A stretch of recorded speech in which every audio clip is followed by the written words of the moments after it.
भाई revaluation account जो बनाते हैं तो मोस्ट ऑफ द टाइम हम देखते हैं बच्चे फंस जाते हैं ओवर वैल्यूएशन अंडर वैल्यूएशन में, है ना। और पहली बात तो ये है कि हम लोग ये चीज समझे कि अगर क्वेश्चन ये कह रहा है कि एसेट ओवर वैल्यूड है या एसेट अंडर वैल्यूड है, इसका मतलब क्या है। हम लोग मतलब समझते हैं एसेट इज ओवर वैल्यूड, मतलब हम लोग समझते हैं कि एसेट की वैल्यू को बढ़ाना है, ये मतलब नहीं होता है। मतलब ये कि मान लीजिए अगर हम लोग को स्टॉक की वैल्यू बैलेंस शीट में दी है 1 लाख रुपए और यहां पे लिखा है stock is over valued bye 25%।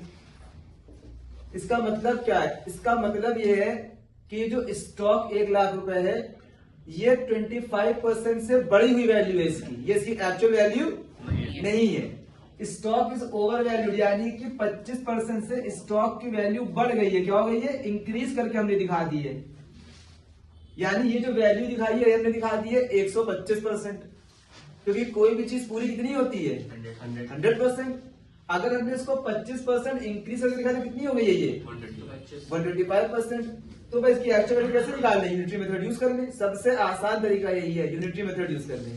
क्या तरीका है भाई, अगर 125% वैल्यू 1 लाख है तो 100% हमको पता नहीं है, हमको निकालनी है।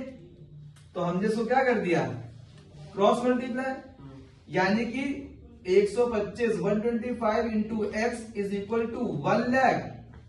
भाई ये 100 जाके इनसे मिल जाएंगे, ये एक्स जाके इनसे मिल जाएंगे, क्रॉस मल्टीप्लाई हो गया। अब हम लोग को एक्स की वैल्यू निकालनी है तो यहाँ पे ये कौन से रिलेशन में इसके साथ 125 मल्टीप्लाई में, तो 125 जब उधर जाएगा तो किसमें हो जाएंगे डिवाइड में। यानी कि x is equal to 1 lakh into 100 upon 25 कितना आ गया 125, कितना आ गया 80,000 80,000। यानी स्टॉक की जो एक्चुअल वैल्यू वो कितनी है 80,000। हम लोग ने स्टॉक दिखा कितने में रखा है 1 लाख। यानी हम लोग ने स्टॉक को 20,000 से ज्यादा दिखा रखा है, तो इसको 20,000 से क्या कर देंगे कम कर देंगे। बात क्लियर होगी कि नहीं।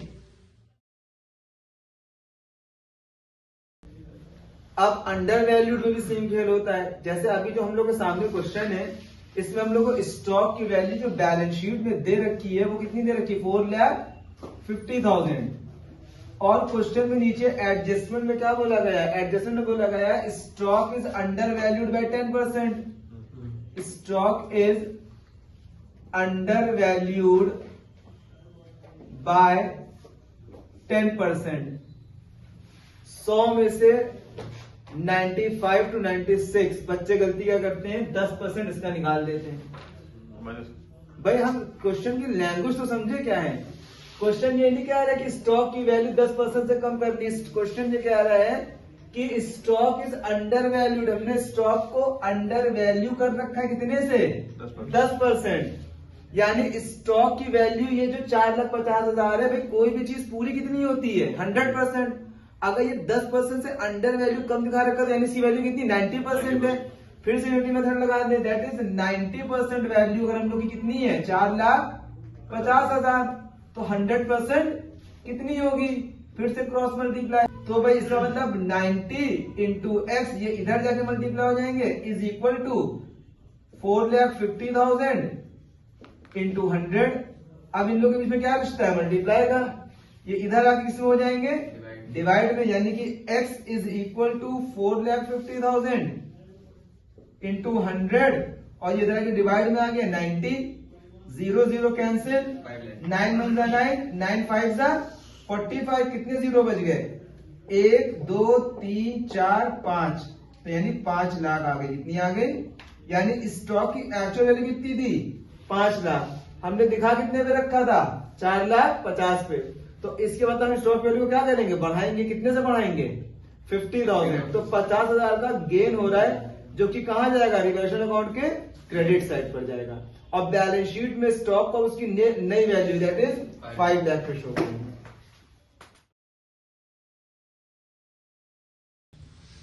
Accounting treatment of investment fluctuation fund, जो कि ये भी एक टिपिकल टॉपिक है जहां बच्चे गलती कर देते हैं। फर्स्ट ऑफ ऑल हम लोग ये देखें कि इन्वेस्टमेंट फ्लक्चुएशन फंड होता क्या चीज है। इन्वेस्टमेंट फ्लक्चुएशन फंड, फ्लक्चुएशन का मतलब होता है वैल्यू फ्लक्चुएट हो जाना। तो हम लोग इन्वेस्टमेंट, भाई इन्वेस्टमेंट क्या चीज होती है, कहीं पैसा लगा रहे हैं हम लोग, कहीं शेयर से पैसा लगा रहे हैं, किसी भी सिक्योरिटी से पैसा लगा रहे हैं, तो वो इन्वेस्टमेंट की वैल्यू बढ़ भी सकती है और कम भी हो सकती है। तो हम लोग हमेशा बिजनेस को सेफ साइड पे लेके चलते हैं, तो हम लोग पहले से ही फंड बना लेते हैं सो दैट कि अगर हमारे इन्वेस्टमेंट की वैल्यू कम हो जाए तो हमारे पास ऑलरेडी फंड तैयार है उस नुकसान को झेलने के लिए। फंड मतलब क्या सर, भाई रिजर्व फंड मतलब क्या, हम किसी भी लायबिलिटी को मीट आउट करने के लिए पहले से ही थोड़ा पैसा अलग कर ले, तो उसको हम लोग क्या बोलते हैं, फंड बोलते हैं। तो अब अगर इन्वेस्टमेंट फ्लक्चुएशन फंड क्वेश्चन में दिया है तो आप सबसे पहले तो ये देखिए इन्वेस्टमेंट क्वेश्चन में दिया है कि नहीं दिया है, क्योंकि इन्वेस्टमेंट फ्लक्चुएशन फंड होने का मतलब तभी है जब इन्वेस्टमेंट किया है। अगर हमने इन्वेस्टमेंट ही नहीं किया तो हमको नुकसान और फायदा हो सकता है इन्वेस्टमेंट में, तो फंड की जरूरत है कोई जरूरत नहीं है। तो अगर क्वेश्चन में इन्वेस्टमेंट फ्लक्चुएशन फंड दिया है और इन्वेस्टमेंट दिए ही नहीं है, न एसेट में न एडिशन फॉर्मेशन में, तो इसका मतलब है ये फंड हमने बनाया था, इन्वेस्टमेंट अब नहीं है, इस फंड की कोई भी जरूरत नहीं है। जब हमारे पास इन्वेस्टमेंट ही नहीं है तो इस फंड की कोई भी जरूरत, तो ऐसे केस में जहां पर सिर्फ फंड दिया हम लोगों को और इन्वेस्टमेंट ना दियो तो पूरा फंड ओल्ड पार्टनर्स के ओल्ड रेशियो में बढ़ जाएगा इन केस ऑफ एडमिशन, और रिटायरमेंट में सारे पार्टनर्स के ओल्ड रेशियो में बढ़ जाएगा। इतनी बात क्लियर हो गई।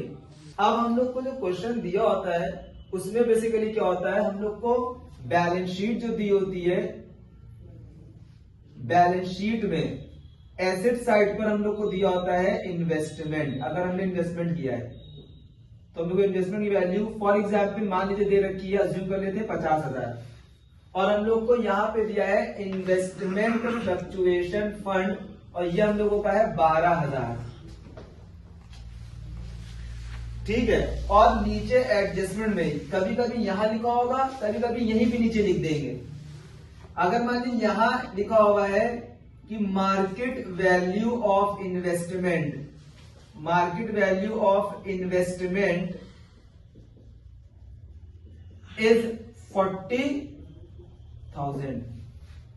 पूरा खेल समझ लीजिए क्या है, पूरा खेल ये है कि हम लोग ने इन्वेस्टमेंट कर रखा है 50,000, हम लोग ने इन्वेस्टमेंट फ्लक्चुएशन पर, यानी हमको डाउट ये लग रहा है कि हमारे इन्वेस्टमेंट की वैल्यू बहुत ज्यादा गिर रही है, तो कितने गिर जाएगी, 12,000 तो उन्होंने रिजर्व बना लिया पहले से, ताकि 12,000 तक हमारी इन्वेस्टमेंट वैल्यू गिर जाए तो हमारे बिजनेस में कोई इफेक्ट ना पड़े।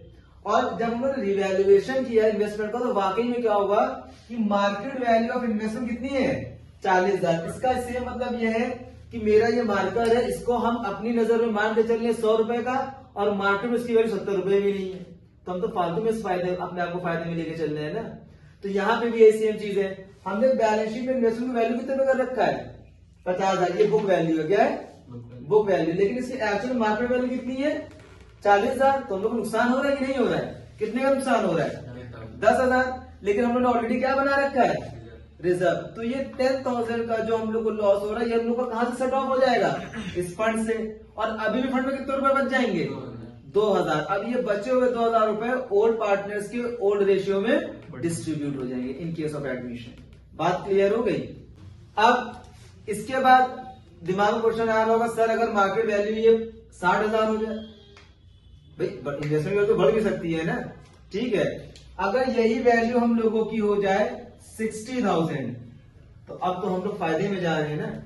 हम लोग ने इन्वेस्टमेंट अपना वैल्यू कितने पे कर रखा था 50 पे, मार्केट में वैल्यू कितनी है 60,000, कितने का गेन हो गया 10,000। ये 10,000 का गेन तो हमारे रिवैल्यूएशन अकाउंट में आ ही जाएगा क्योंकि गेन हो रहा है।